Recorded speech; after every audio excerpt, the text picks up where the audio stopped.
I used to believe that if you lived with kindness and loved someone honestly, life would somehow return the favor. I thought that if I gave my best, if I poured myself into building a future, into loyalty, into effort, then I'd earn the right to peace, a home, stability, maybe even joy. But the truth is, life doesn't always reward the honest. Sometimes it sharpens the knife for those least prepared to see it coming.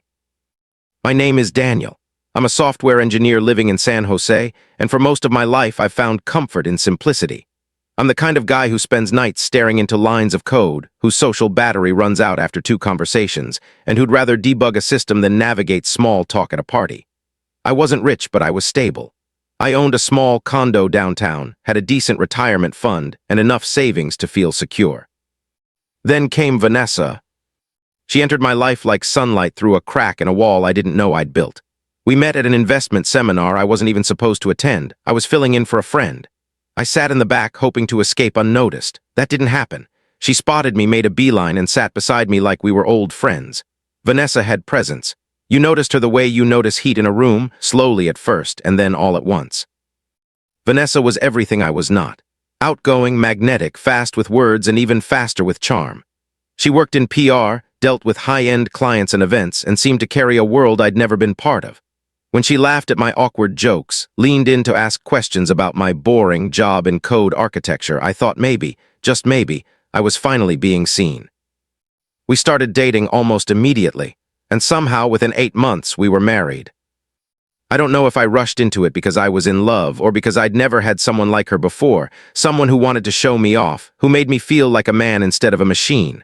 Our wedding was small but elegant. She planned most of it. I paid for it. I didn't mind. I thought that's what partners do.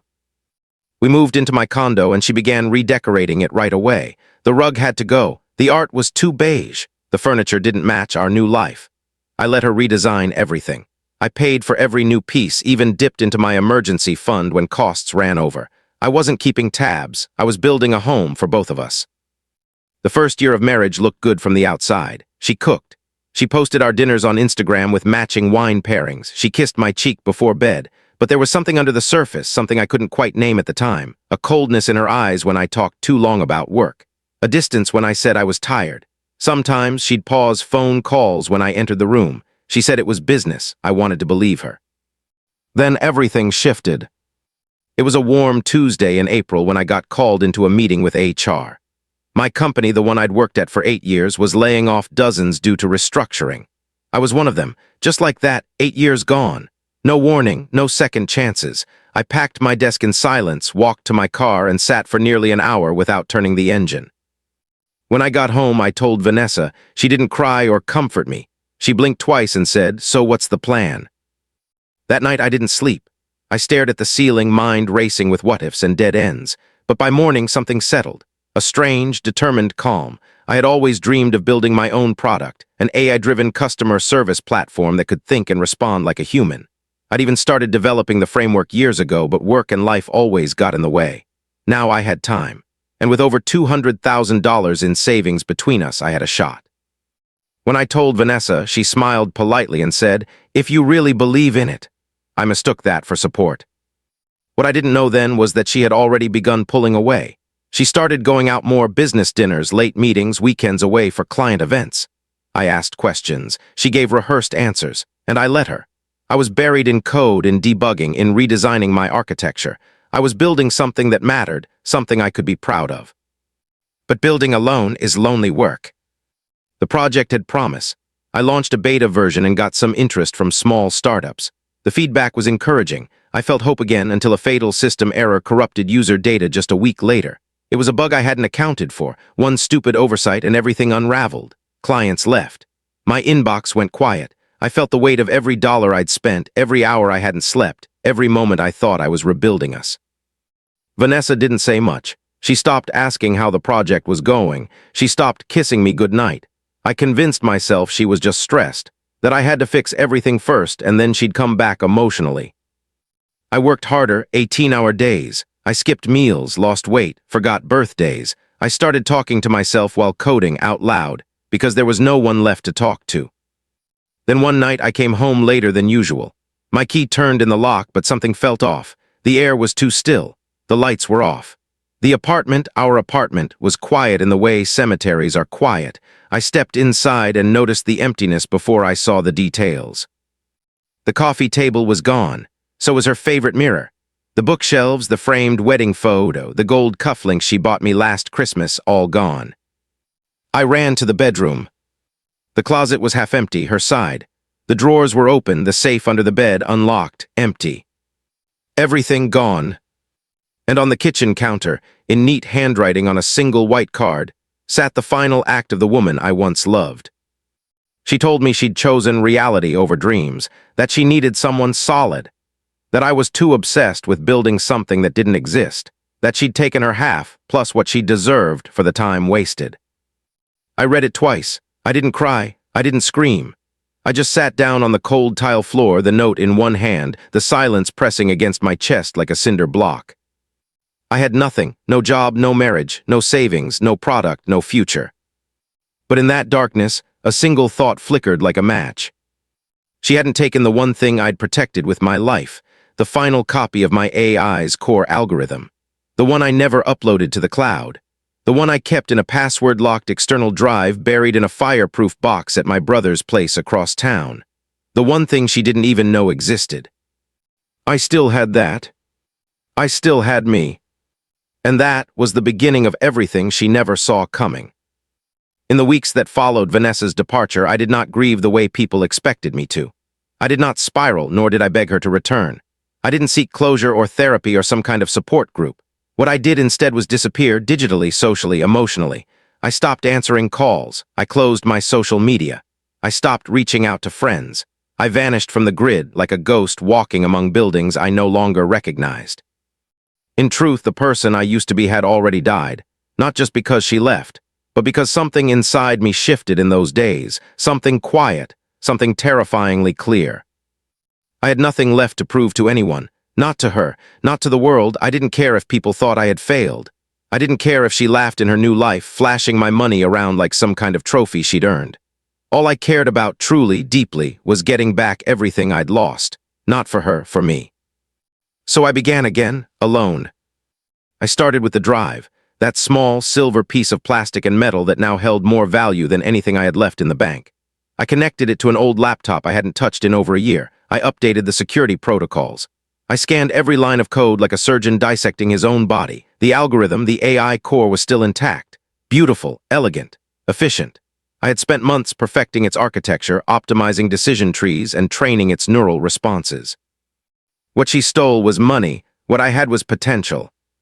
But I knew potential meant nothing if it stayed locked in a drive. So I mapped out a new plan, one that didn't require investors or buzz or press releases. I'd seen what hype could do, how easily it could turn on you when things faltered. I didn't want attention. I wanted resilience. I wanted independence. I wanted leverage. I changed everything.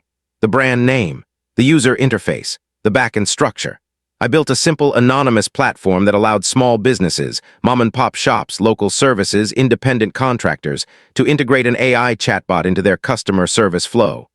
No frills, no bloat, just clean, customizable automation that could learn from interaction and respond with human-like precision.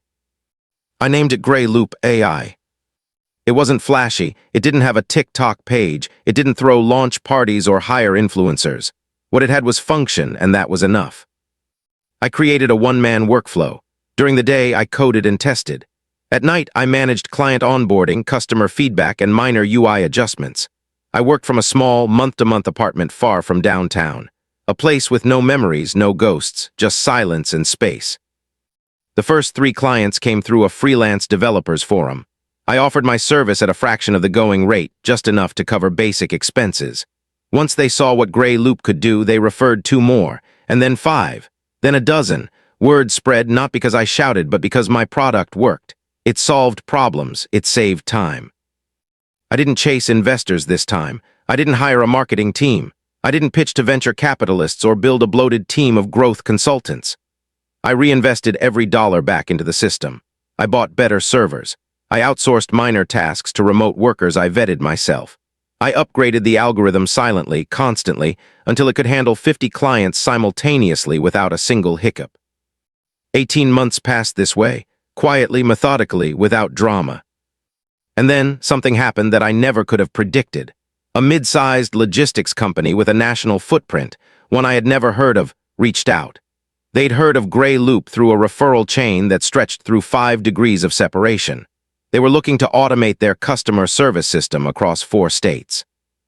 I onboarded them in 2 weeks, and when they saw the results, the efficiency, the cost savings, the speed, they asked me to scale it across the entire eastern region. With that contract, I crossed my first million. I didn't celebrate. I didn't buy a car.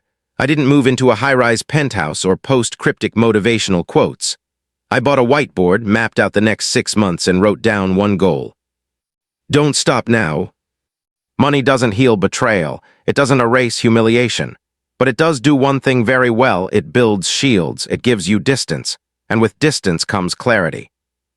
I started noticing things, people from my past creeping back, old coworkers trying to reconnect, acquaintances who never returned my emails now inviting me to startup mixers. Even my former boss, yes, the one who had let me go without even a thank you, emailed me asking if I'd consider consulting for his new firm. I declined all of them, not out of spite, out of peace. I didn't want to return to a life where people only valued you when you were convenient. But despite all the growth, there was still one person who hadn't reached out. Not a word, not a whisper. Vanessa. I assumed she was gone for good, enjoying her life with the man she left me for. I didn't care to check. I didn't even know his name. I just hoped he was rich enough to match her expectations. And then, one morning, as I sipped my black coffee and scanned the email reports from our AI logs, I got a notification I hadn't expected. A message from a new Gmail address with her name on it. She had found me. My heart didn't race. My hands didn't tremble. Instead, I felt a strange stillness, like the moment right before a storm breaks. The subject line was simple: "Can we talk?" That was the moment I knew it had begun. Revenge, I've learned, doesn't have to be loud. It doesn't have to be cruel. The best kind is patient, silent, strategic. And mine had only just begun. The moment I saw her name in my inbox, something ancient stirred in me. Not love, not anger, not even bitterness. It was something colder, quieter, a kind of indifference that only comes from having survived what you thought would break you. I didn't open the message immediately. I let it sit there unread, like a dead bird on the porch. For 3 days, I went about my life as if it didn't exist. I reviewed the month-end reports. I held virtual meetings with 2 new partners in Europe. I pushed out an updated module for multilingual support. But I knew, sooner or later, I'd click it, not out of curiosity, but because I understood the psychology of people like Vanessa. If she was reaching out, it wasn't about closure or guilt. It was about opportunity. People like her don't return unless the path they chose had turned to ash. When I finally opened the email, it was exactly what I expected. No apology, no acknowledgement of what she had done. Just a carefully crafted performance of vulnerability, like a mask she'd worn countless times before. She spoke of confusion, of life not turning out the way she imagined, of missing the way things used to be. There were vague hints at personal struggle, nothing specific, of course, and a few allusions to thinking of me often. I read it once, then again slower, looking for what she wasn't saying, and it didn't take long to piece it together. She was in trouble. The man she left me for, whoever he was, had clearly not delivered the life she envisioned. Either he'd betrayed her, or the dream had collapsed under its own weight. It didn't matter. What mattered was that she was circling back to the last man she believed she could still manipulate. Except now, I wasn't that man anymore. What Vanessa didn't know, couldn't know, was who I had become since she left. She had walked out on the old version of me. The humble engineer, the man who avoided confrontation, who trusted too quickly, who loved blindly. The man who had poured every cent he had into a dream she didn't believe in, only to be left with nothing but a note on a counter. That man was gone. The man who remained had rebuilt himself from the inside out. He no longer needed validation. He no longer feared silence. He no longer chased anyone. But he remembered. I decided to respond, not to welcome her back, but to invite her forward. I wanted her to see what she had walked away from. I wanted her to see how wrong she had been, not through cruelty, through contrast.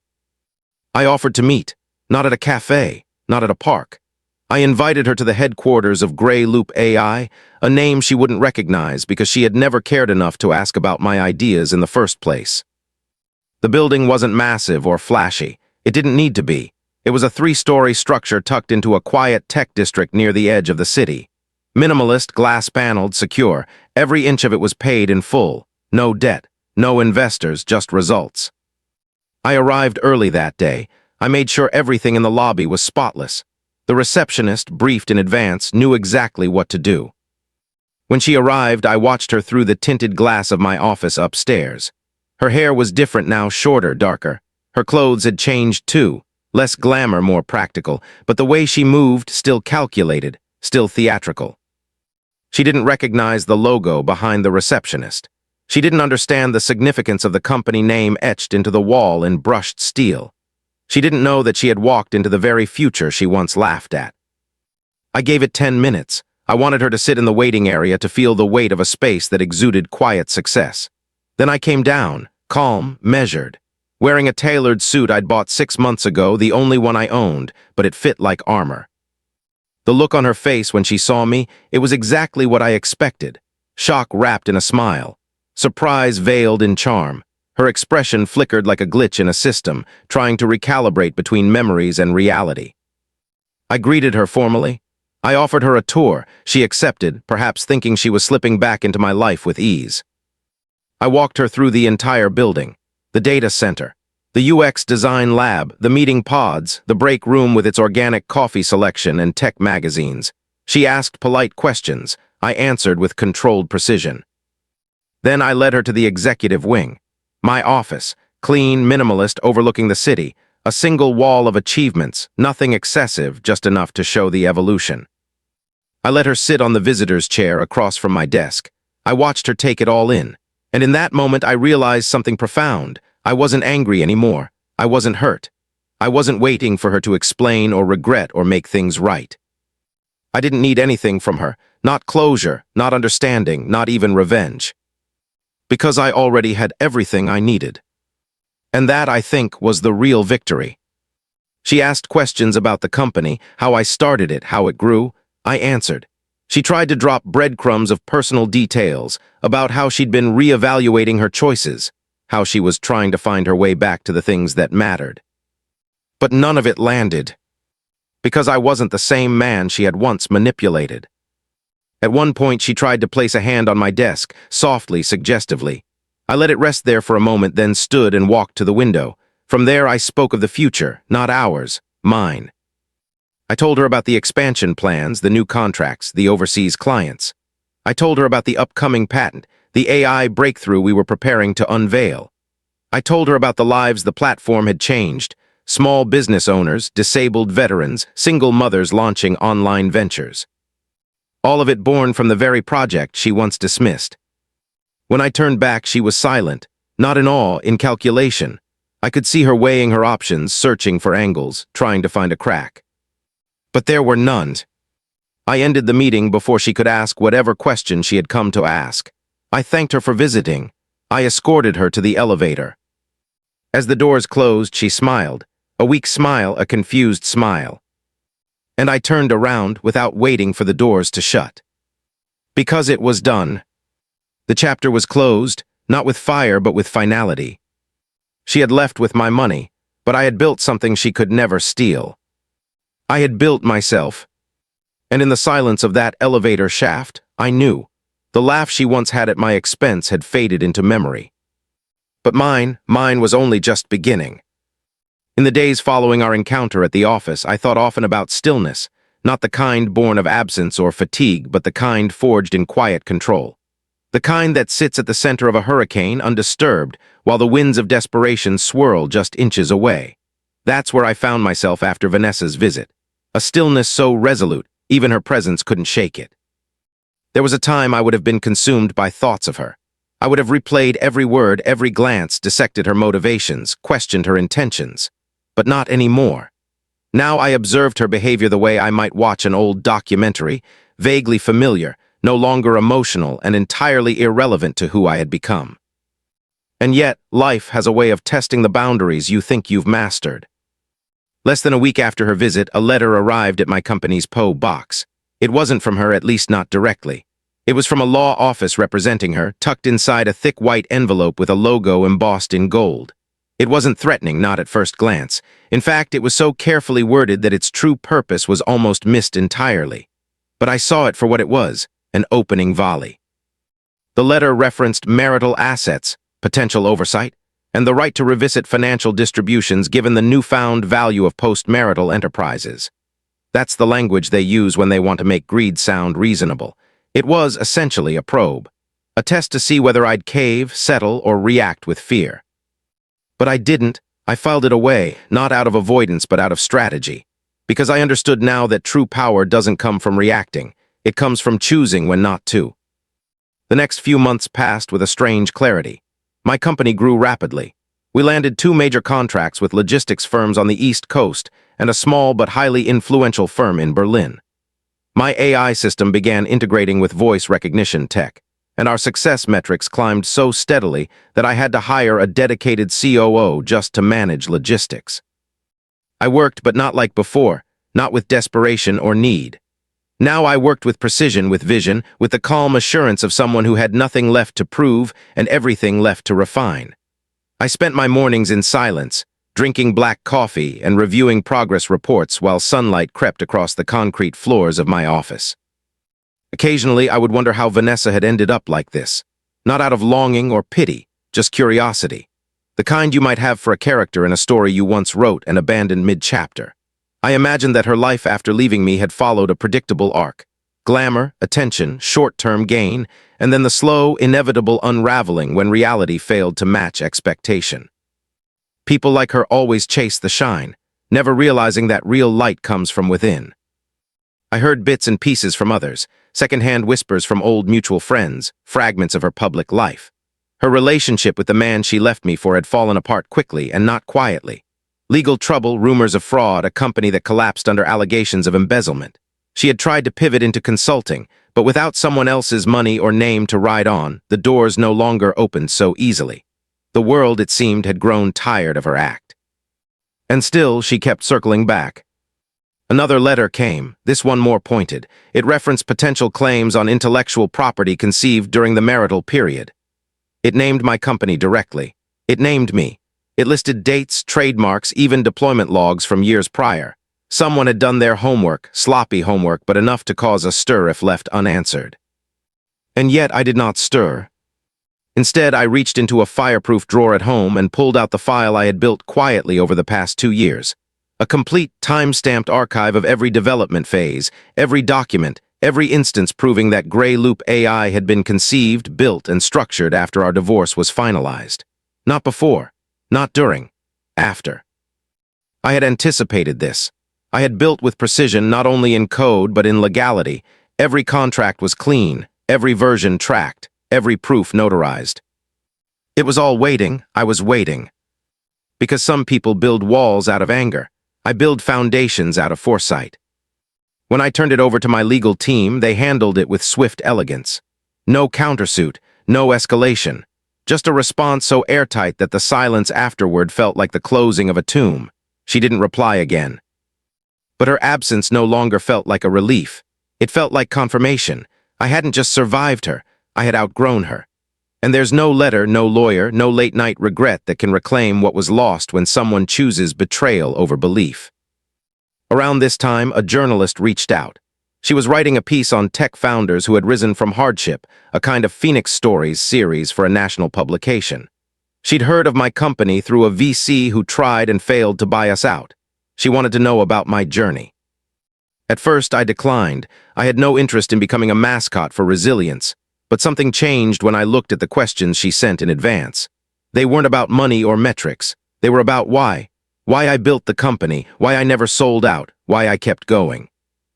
And for the first time in a long while, I let myself reflect, honestly. I hadn't built Grey Loop just to succeed. I built it to prove that I could create something no one could take from me. Not love, not money, not promises. Something unstealable. Something that existed not because someone believed in me, but because I refused to disappear when they stopped. I agreed to the interview. When the article went live, it didn't mention Vanessa. I didn't need it to. It told the story of a man who lost everything except the fire inside him. A man who turned abandonment into architecture. A man who didn't fight back, but built forward. The response was overwhelming. Investors called, clients tripled. My inbox flooded, but I didn't celebrate. Instead, I took a long weekend off-grid. No emails, no updates, no conversations. I sat by a lake, watched the sunrise, listened to the wind move through the trees. I felt the stillness again, not the stillness of silence, but of sovereignty. Of knowing that I was no longer the man who begged for love or permission or understanding. I was the man who laughed last. Not because I needed to win, but because I finally understood. The most powerful revenge isn't revenge at all. It's the life you build in peace after the chaos ends. I used to think that success would feel like thunder, a sudden electrifying crack across the sky that shook everything it touched. That once I reached a certain point, the noise would follow, the applause, the recognition, the respect. But the truth is, real success is nothing like thunder. It is quiet, it is still. It comes softly, without celebration, and often when no one is watching. It creeps in like morning light through curtains you forgot to close. It doesn't announce itself. That was my life now. I had built a company worth more than I'd ever imagined, and yet most days I still wore the same black t-shirt and jeans. I still drove the same car, an older model, modest, anonymous. I still worked from the corner office that I furnished myself. No assistants, no entourage, just focus, simplicity, discipline. The world had begun to speak my name more often. It showed up in emails, in articles, in the mouths of people who once ignored me. But fame was never the goal. I didn't need people to know me. I needed to know myself, and now I did. Grey Loop AI had become more than a platform. It had become a philosophy, quiet excellence, function over flash, integrity over influence. Our clients came to us not because we were trendy, but because we delivered. Our contracts grew larger. Our reach expanded across borders. And still, I stayed in the background, a man behind the code. Sometimes I'd catch a reflection of myself in the elevator mirror or the glass of a building and almost not recognize the man looking back. There was a weight in my eyes that wasn't there before, a weight made not of sadness, but of having seen too much and survived it all. It was the kind of gaze that no longer looked for approval. It simply observed. Around this time, I began mentoring quietly, young developers, founders, single parents starting over. I never told them my full story. I didn't need to. Most of them carried their own quiet traumas, their own betrayals, their own versions of being left behind. I simply listened, gave them the kind of structure I once had to build from scratch, and watched as they created their own blueprints. One evening, after a long meeting with a new partner from Singapore, I walked the city streets alone. It was just past 9 p.m. The city lights shimmered in the puddles left from a light rain. People moved past me without recognition, and I realized how much I valued that invisibility now. There is freedom in not being seen when you no longer need to be seen. I stopped at a diner I used to visit during my early startup days, back when I had only 2 clients and 1,000 lines of broken code. The waitress there had once handed me an extra slice of pie without charging me, saying I looked like I needed it. She wasn't working that night, but I left her a note with a $500 tip under her name. She would never know who I was now. She didn't need to. Some kindnesses deserve quiet returns. It was during one of these late-night walks that I stumbled across something that made me pause. A flyer on a lamppost advertising a women's empowerment seminar, Vanessa's face printed at the top. At first, I thought it must be a mistake, but the name was hers. She had reinvented herself, it seemed, as a coach for financial independence after heartbreak. The irony was so layered I almost laughed aloud. But I didn't. I just stood there, staring at her face for a moment, wondering how many other versions of herself she had cycled through since leaving. And for the first time, I didn't feel anger. I didn't feel pity either. What I felt was distance. Vast, irreversible distance. Not the kind that miles create, but the kind built by choices. She was no longer part of my story, not even as a villain. She was simply a footnote, a fragment of origin that no longer shaped the arc. Still, curiosity stirred. I looked up her profile that night, an old habit one I hadn't indulged in years. Her posts were curated, polished, filtered. She spoke of healing, of rediscovery, of strength. She had thousands of followers, and yet something in her eyes betrayed the truth. I recognized it. The hollow reflection of someone who had built an image, not a life, a performance, a projection, a surface. I closed the tab. That week I finalized a deal that would take Grey Loop into public sector contracts. Education, transportation, energy systems. Not because I needed the scale, but because the impact mattered. I had built something I could stand behind. Something no one could frame as luck or accident or timing, something born from deliberate, intentional labor. That weekend, I visited my parents for the first time in months. I had avoided long visits early on, not because I didn't love them, but because I didn't want to bring my turmoil into their quiet home. They were the kind of people who never chased wealth, but always lived in wealth of heart. My mother cooked too much food, as always. My father asked about server loads and laughed when I explained AI integration like he understood a word of it. And that night, as I stood on the porch watching the stars, I thought back to who I had been the day Vanessa walked out. That man would never have believed what I had become. He wouldn't have understood that survival wasn't just about rebuilding. It was about redefining, about refusing to become the worst thing that happened to you. I hadn't just survived her. I had survived the part of myself that believed I wasn't enough without someone else's approval. That was the real transformation. Some nights when the city was quiet and my apartment even quieter, I would lie in bed with my eyes open and realize something that both humbled and stunned me. I didn't miss her. Not even a little. Not the laughter. Not the late-night talks. Not the shared dreams that were never really shared. All of it had faded like pencil marks washed away by rain. And in their place, something better had grown. Myself. Unshaken, undeniable, uncompromising. I had become the man I once needed. And in that, I had already won, long before anyone else realized it. I never planned on attending her event. That was never my intention. I wasn't driven by spite or vengeance. I had let go of the past long before that flyer on the lamppost reminded me she still lived within a theater of curated reinvention. But fate has a strange way of offering closure when you've long stopped asking for it. It happened by coincidence, or perhaps something more ironic than coincidence. One of my company's newer clients was sponsoring local talks in underserved communities, free seminars on entrepreneurship, personal growth, resilience. I've been asked to give a keynote for the final event in the series, not knowing who was speaking earlier in the day. I arrived quietly through the back entrance wearing my usual, unbranded clothing, a simple black jacket, no entourage, no fanfare. I waited backstage reading the agenda while sipping lukewarm coffee. That's when I saw her name. She was scheduled just before me. I stared at the program for a while, not out of surprise, but because of how little it stirred in me. Years ago, her name alone could send a tremor through my chest. Now it barely registered.